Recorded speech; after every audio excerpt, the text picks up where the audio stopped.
right. Listen, I would have come out sooner, but I had to call my opponent and concede, and it took a while to find Ed Gallrein in Tel Aviv.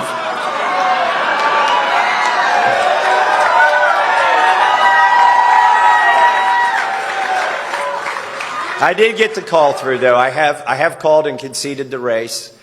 We've been honorable the whole time, and we're going to stay that way.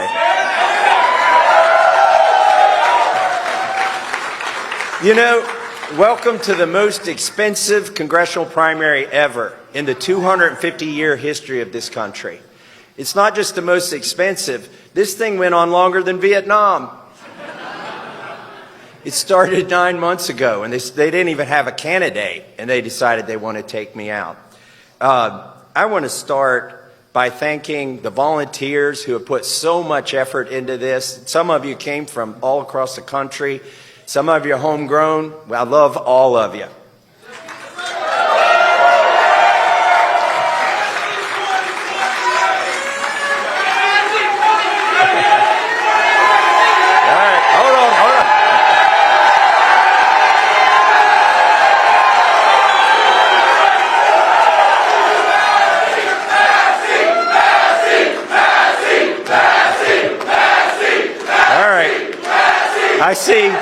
I see how this is going to work. I'm going to have to not quit talking or you'll start doing it. I want to thank my staff, too. Some of my staff have been with me from the very first race in 2012, and they have done so much.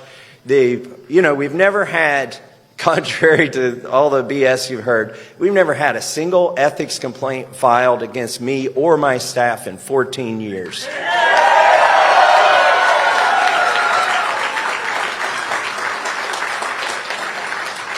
I want to thank the donors. Now listen, I'd name them all, but there's 50,000 donors, okay?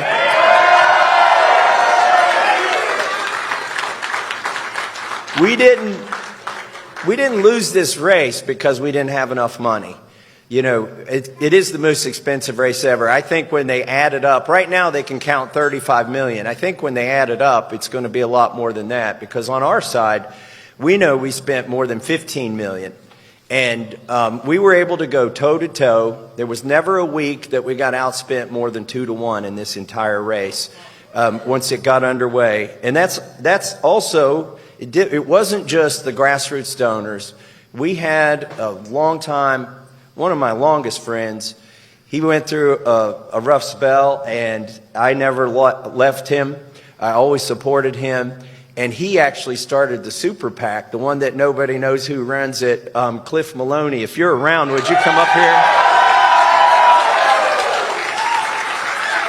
Maybe I can get him out here to take some credit. Or if he's in the crowd, just pick him up and surf him over here. Cliff.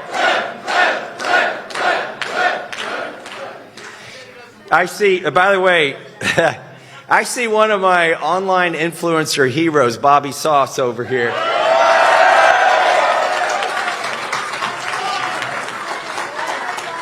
There were a lot of surreal moments in this race, and frankly, in being in Congress. But being in a side-by-side racing through the woods with Bobby Sauce was definitely on my, it wasn't even on my bucket list. It was amazing. So, and getting to that point, I want to thank the influencers who came all this way and produced all the videos and got out the young vote.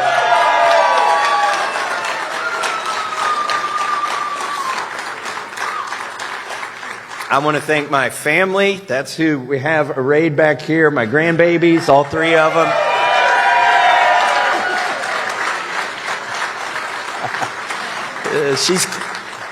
She's clapping, too. It's a little bit overwhelming for them, but they are what recharges my batteries when I come back from Washington, D.C., these grandbabies. And that's what we're fighting for, really, is the next generation and the next generation after that.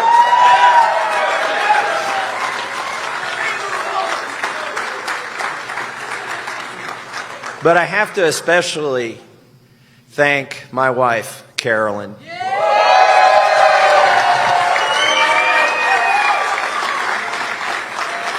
Her parents knew what they were doing when they named her. Her middle name is Grace. And, but she's a fighter. I mean, she's been tweeted at twice by the chief executive of the most powerful country in the world. She blames me for that because I didn't invite him to the wedding. But also, she voted this morning, and she came out and she said, well, that was a wild experience. That was great. I never imagined that would happen. And I said, what happened? She said, I got to vote for my husband and my favorite congressman. I said, that's practically a throuple.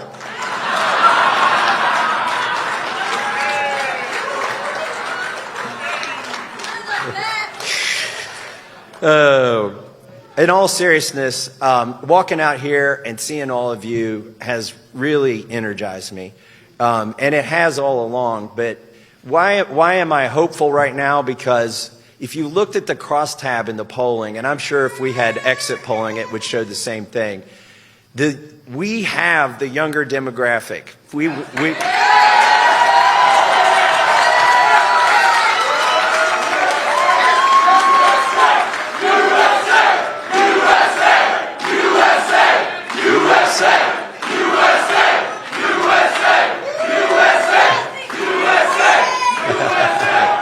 You are patriots, and you will inherit this country, and you will make it better, and I am hopeful because of that. Thank you. We accidentally, I think, didn't mean to do this. It started out as an election, and it turned into a movement.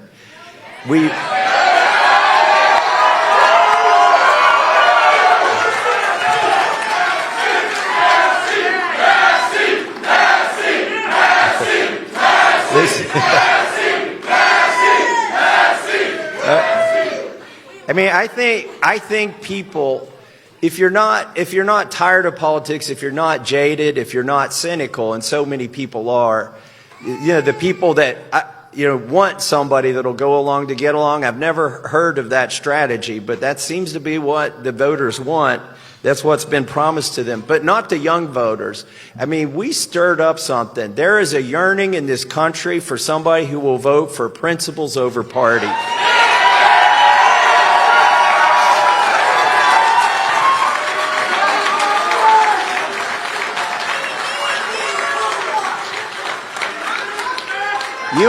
You all don't like bullies, and you don't tolerate them, and I love you for it. You also...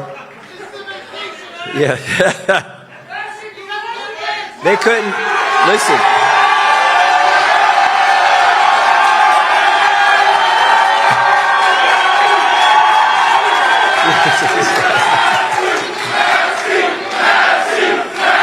Hey. If I'd known this speech was going to be this fun to give, I would have come out 15 minutes sooner. Look, for 14 years, those SOBs in Washington tried to buy my vote. They couldn't buy it.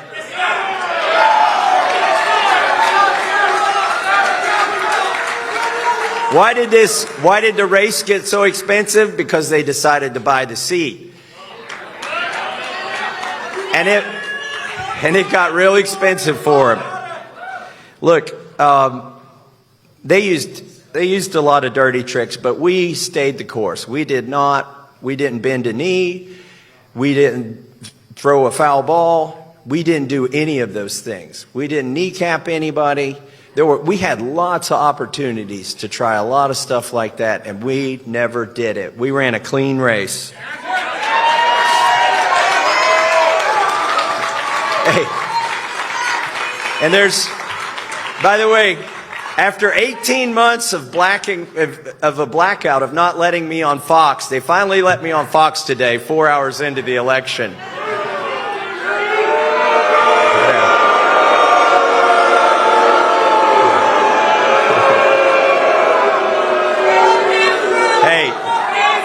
Hey, their slop is selling, so they'll keep selling it.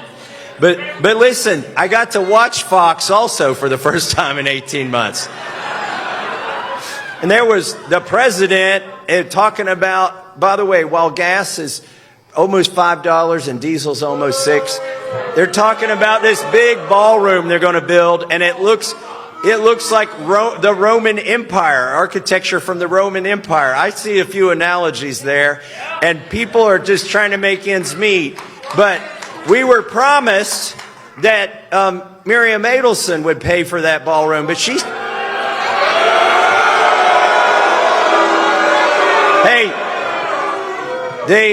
spent so much money in this race, they're going to have to reduce the footprint of that thing. But here's one thing I saw on Fox. They were saying, oh my goodness, you know, we're ready for war. We're about to restart this war. We were supposed to restart this war today, but we can't restart this war today. The war can't start today. They said we got to wait a day. And then it occurred to me, where was the Secretary of War yesterday? He was here. Listen. Wait. No. Look on the bright side. No more wars. No more wars. No more wars. Guys, knock that off. You're going to make me feel good about losing. What I wanted to do was give you all credit. When they saw the influencers here, they panicked. They sent the Secretary of War here, and you stopped the war for a day.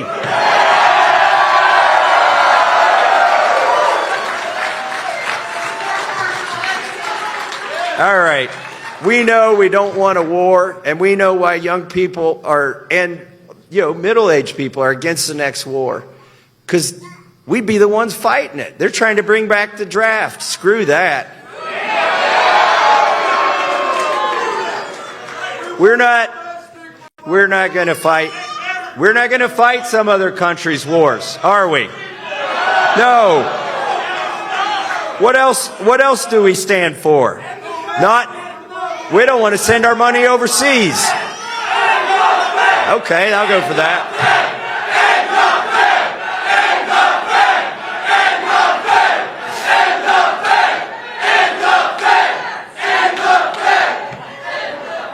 I've got a bill to do that. I've also got a bill to end the Department of Education. Rand Paul says he wants to pass a law that you need one day to read 10 pages of every bill. I asked Rand, what are you going to do about my bill that's one sentence long to end the Department of Education? That'd be like 5 minutes to read that bill. By the way, do you know how many pages the Epstein Files Transparency Act was? 2 pages. We're tired of meddling overseas. We can't afford it. Our empire will collapse if we keep sending our money to other countries. I never picked a fight with the country that's tried to take me out here because I've never voted for foreign aid to any country. We got to take care of America first. America first. America first. America first. America first. America first. By the way, you remember that organization that Klaus Schwab started called the World Economic Forum? They said you should eat bugs. Do you want to eat bugs? No. They said you'll own nothing and be happy about it. You want to do that? No. Well, guess what happened? Guess what happened to Klaus's CEO? He was in the Epstein files. He had to resign. We took out the CEO of the World Economic Forum with a 2-page bill.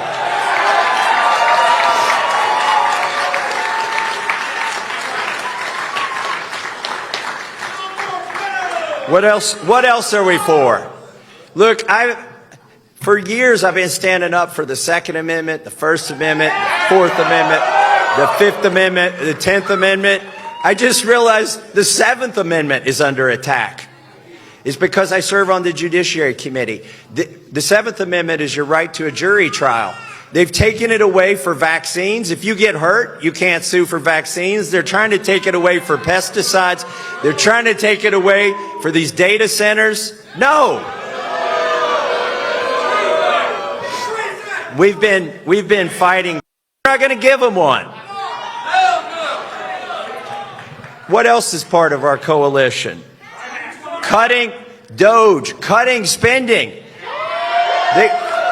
They ran DOGE out of town. Elon Musk found out it was easier to land a rocket backwards. It was easier to get a car to drive itself. It was easier to put internet on Antarctica than it was to cut $100 of spending in Washington, D.C. It's a tough problem, but we're not going to give up on that either. Maha. Is anybody here for Maha? Does anybody want to eat poison? No. Do you want the government telling you what to eat? No. Do you want the government telling you to put a needle in your arm? No. I don't either. And that's why I've been fighting all of that stuff. We need food freedom. We need medical freedom. We need all of those freedoms.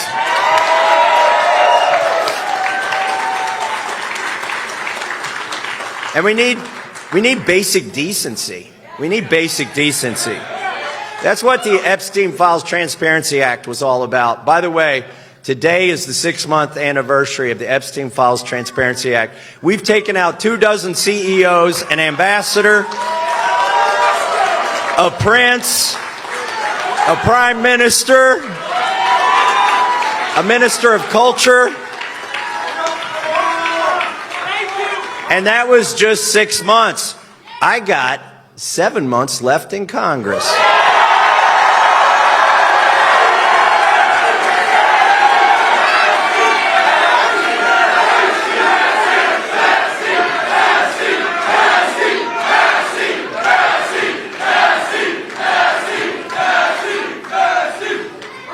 Hey, when did bipartisanship become a dirty word in this country?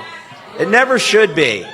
By the way, I'm not even sure that I'm bipartisan. Bi means you like both. I might be trans-partisan because I can't identify with either some days.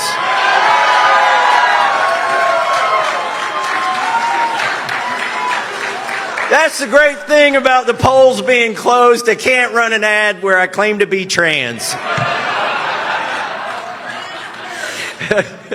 Transpartisan, thank you very much. I don't know which cloakroom to go in. So, but look, if you know, I bet you've been through, some of you studied political science. By the way, that's not a real science. I'm a political science denier. If you're already halfway through that degree, double major in theater and call it political theater. Then you could serve on the Oversight Committee, the Judiciary Committee. You can be on the whip team. What's the difference between a used car salesman and a member of the whip team? The used car salesman knows when he's lying. They go around telling everybody, oh, that good stuff's in the bill. Oh, that bad stuff's not in the bill. I don't blame them. They haven't read the bill. They're not lying. They don't know they're lying. Anyways, bipartisanship, we need to bring this country together. It is not, there's too much of the Uni-party in Washington, D.C. What we need is a unity party.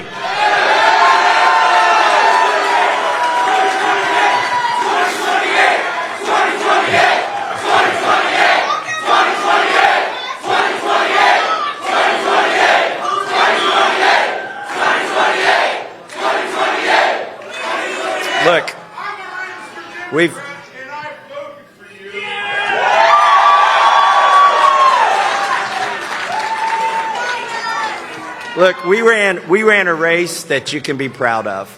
You have to apologize to nobody tomorrow for anything you did. And we kept smiling the whole time.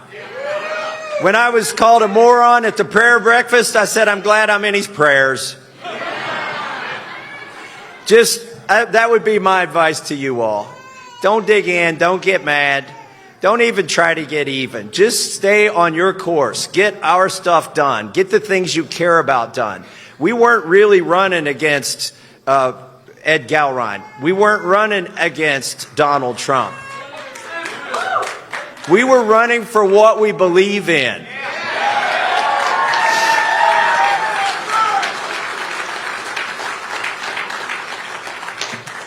Listen, if you always vote with the president, if the legislative branch always votes with the president, we do have a king. If the legislative branch always votes whichever way the wind is blowing, then we have mob rule. But if the legislative branch and the representatives and the senators that serve with it always follow the Constitution, we have a republic.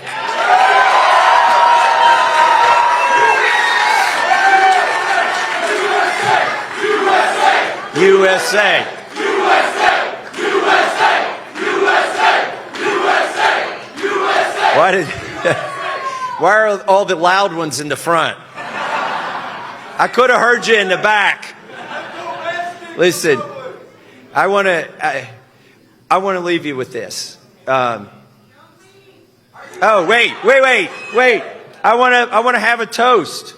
Does anybody have their glasses? If you don't, I saw a few glasses. Okay.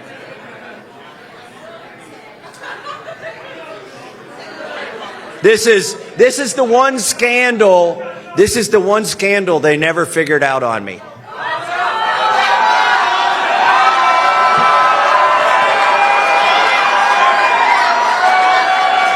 I get my milk from the Amish cartel.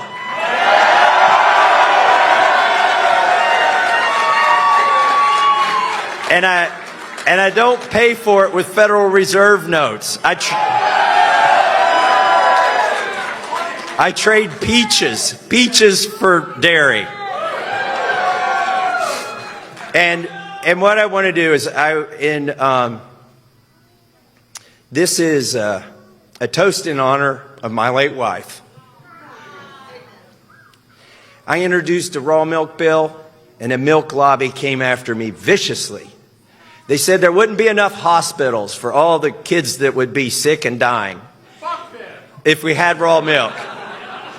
The problem with that is it's already legal in a bunch of states, and I've been drinking it for years. So my late wife's Google alerts were going off. She was getting all this bad press about me up there in Washington, D.C., and she was worried for me.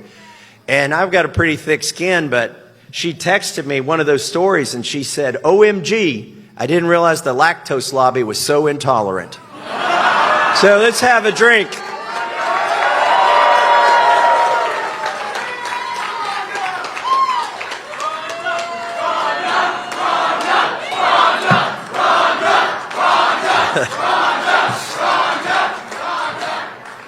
I decided before today that we were going to win or lose today, and we would win either way, whether because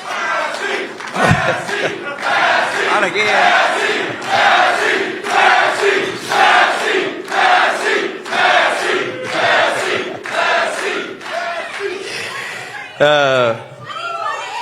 You know, when I try to tell my grandson to be quiet tonight, he is not going to listen. He'd probably be saying, Massie, Massie. Here's what I want to leave you with. We won. We won because we started a movement. We showed people that if you're under 50, you want to save this country.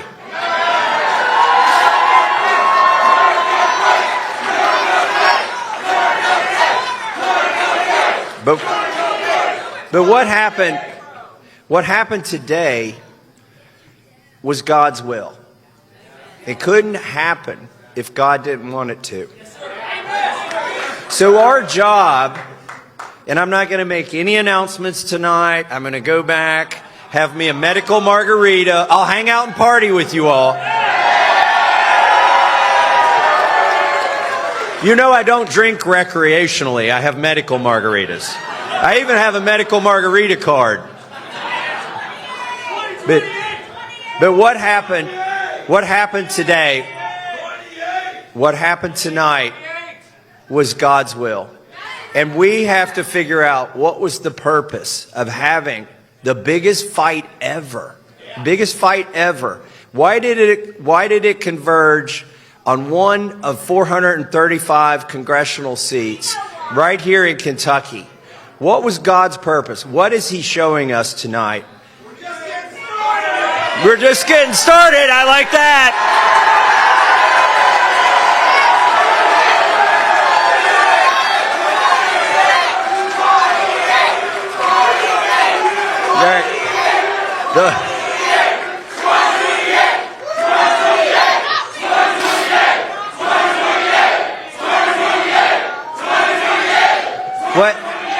What happens in 2028? You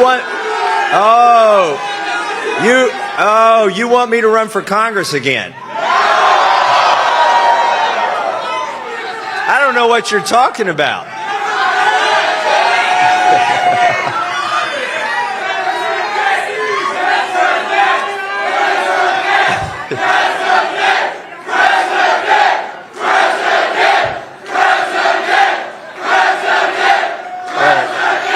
All right, well, you've made a compelling argument.